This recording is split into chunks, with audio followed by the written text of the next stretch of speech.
여러분, 혹시 주식 시장에도 달력처럼 딱 정해진 패턴이 있다는 얘기 들어보셨어요? 오늘은요, 바로 그 전설적인 스탁 트레이더스 앨머넥을 가지고 시장에 정말 숨겨진 리듬이 있는지 한번 제대로 파헤쳐보려고 합니다. 자, 그럼 가장 근본적인 질문부터 한번 시작해 볼까요? 우리가 매일같이 보는 이 주가 변동, 이게 그냥 정말 아무 규칙 없는 혼돈일까요? 아니면 어쩌면 달력의 특정 시기마다 반복되는 그런 예측 가능한 패턴 같은 게 숨어 있는 걸까요? 바로 이 질문에 대한 힌트가 캘린더 이상현상이라는 개념에 있습니다. 이게 뭐냐면 특정 시기만 되면 신기하게도 주식시장이 비슷한 경향을 보인다는 거예요. 시장은 절대 예측 못해. 이게 우리 상식이잖아요. 근데 거기에 정면으로 아닐 수도 있는데 하고 도전하는 아주 흥미로운 아이디어인 거죠. 그래서 오늘 저희는 이 투자자의 달력을 한 장씩 넘겨보려고 해요. 시장에 숨겨진 리듬은 뭘까? 또 1월은 왜 그렇게 특별하다고 하는지, 심지어 정치 사이클은 또 뭔지, 그리고 그 유명한 계절 투자 전략까지 쭉 살펴볼 겁니다. 그리고 맨 마지막엔 그래서 이게 지금도 먹힐까? 하는 질문까지 던져볼 거예요. 자, 그럼 첫 번째 장을 열어보겠습니다. 여기서는 시장의 움직임이 그저 매일매일의 우연이 아니라 마치 봄, 여름, 가을, 겨울처럼 어떤 주기적인 흐름을 가질 수 있다는 이론들을 한번 살펴볼 거예요. 이런 얘기가 그냥 떠도는 뜬소문은 아니고요. 사실 수십 년 동안 이걸 파고든 연구들이 엄청나게 많았습니다. 근데 진짜 흥미로운 게 뭐냐면요. 이 패턴들이 어떤 대단한 경제 논리에서 나온다기보다는 우리 같은 투자자들의 심리 때문이라는 분석이 많다는 거예요. 예를 들면 연말엔 괜히 들뜨고 새해엔 희망에 차고 바로 그런 것들 말이죠. 자, 그럼 이제 가장 유명하다고 할 수 있는 캘린더 지표들을 한번 만나보시죠. 근데 정말 신기하게도요, 이 지표들이 전부 한 해의 첫 번째 달, 바로 1월에 집중되어 있습니다. 월스트리트에 아주 유명한 격언이 하나 있죠. 1월이 가는 대로 한 해도 간다. 네, 바로 1월 바로미터라고 불리는 이론인데요. 이게 오늘 우리 이야기의 아주 중요한 핵심 중 하나입니다. 이 1월의 예측력을 이야기할 때 꼭 함께 나오는 세 가지 지표가 있어요. 먼저 연말연초 분위기를 보는 산타클로스 랠리, 그리고 새해 첫 5일간의 성적표인 첫 5거래일, 마지막으로 1월 한 달 전체를 보는 1월 바로미터. 이 세 가지가 모두 파란불을 켜면 투자자들은 이걸 아주 강력한 상승 신호로 받아들이는 거죠. 그럼 이 1월 바로미터 역사적으로 얼마나 잘 맞았을까요? 통계를 보면요. 와, 무려 92.3%에 달합니다. 어마어마하죠? 그런데 여기에 아주 중요한 조건이 하나 붙습니다. 이 놀라운 숫자는 1월 수익률이 플러스였을 때만 해당된다는 사실이에요. 자, 그 차이가 정말 극명하게 드러나는데요. 1월에 주가가 올랐을 때 그 해 전체가 상승으로 끝날 확률은 방금 말씀드린 대로 92.3%나 돼요. 그런데 반대로 1월에 주가가 내렸을 때 그 해 전체도 하락으로 끝날 확률은 60%로 뚝 떨어집니다. 그러니까 1월의 상승이 하락보다 훨씬 더 강력한 예측 신호라는 거죠. 그럼 만약에 지표들을 합쳐보면 어떻게 될까요?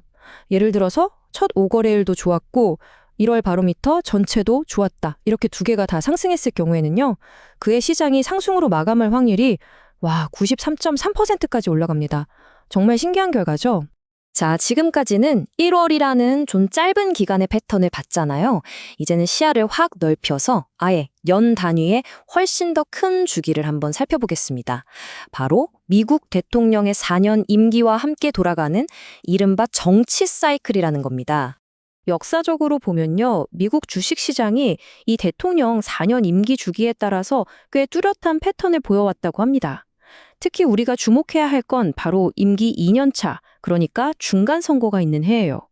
보통 이때는 정치적으로 좀 시끄럽고 불확실성도 커지잖아요. 그래서 그런지 역사적으로 가장 성과가 안 좋았던 해로 꼽힙니다. 하지만 스톡 트레이더스 앨머넥에서는요. 이 중간선거 회의의 부진을 그냥 위협으로만 보지 말라고 조언합니다. 오히려 바닥 줍기의 천국이라는 표현까지 쓰면서 말이죠. 이게 무슨 뜻이겠어요? 맞습니다. 장기 투자자에게는 오히려 가장 좋은 매수 기회가 될 수 있다는 거죠. 자, 이번엔 또 다른 아주 유명한 계절 전략으로 넘어가 볼게요. 이건 1년을 아주 간단하게 딱 절반으로 나누는 전략입니다. 보통 11월부터 4월까지를 최고의 6개월이라고 부르고요. 5월부터 10월까지를 최악의 6개월이라고 부르는데요. 이 둘의 성과가 역사적으로 정말 엄청난 차이를 보여왔습니다. 심지어 S&P 500의 연간 상승분 거의 대부분이 저 겨울 기간, 즉 최고의 6개월에 집중되었다는 데이터까지 있을 정도예요. 자, 지금까지 정말 흥미로운 패턴들을 많이 살펴봤죠?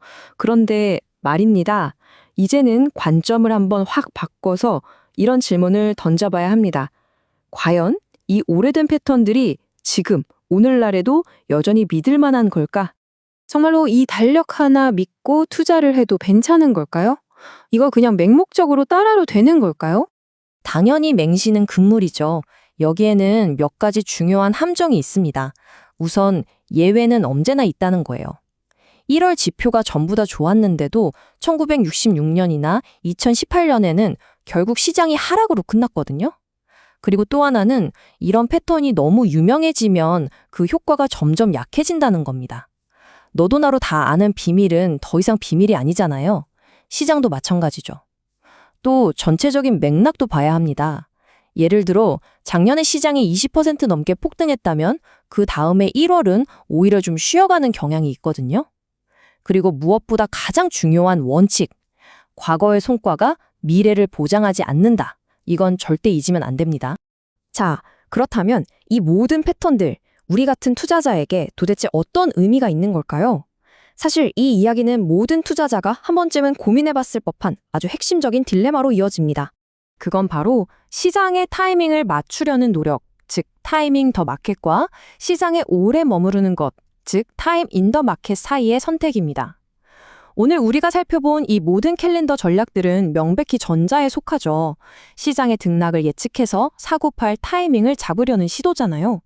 이건 단기적인 변동에 흔들리지 않고 꾸준히 묻어두는 투자와는 결이 다른 접근법입니다. 그래서 여러분께 마지막으로 이 질문을 던지고 싶습니다. 여러분이라면 과거의 데이터가 보여주는 이 흥미로운 패턴에 여러분의 소중한 돈을 거시겠습니까? 아마 이 질문에 대한 답은 각자의 투자 철학이 무엇인지에 따라 달라지겠죠.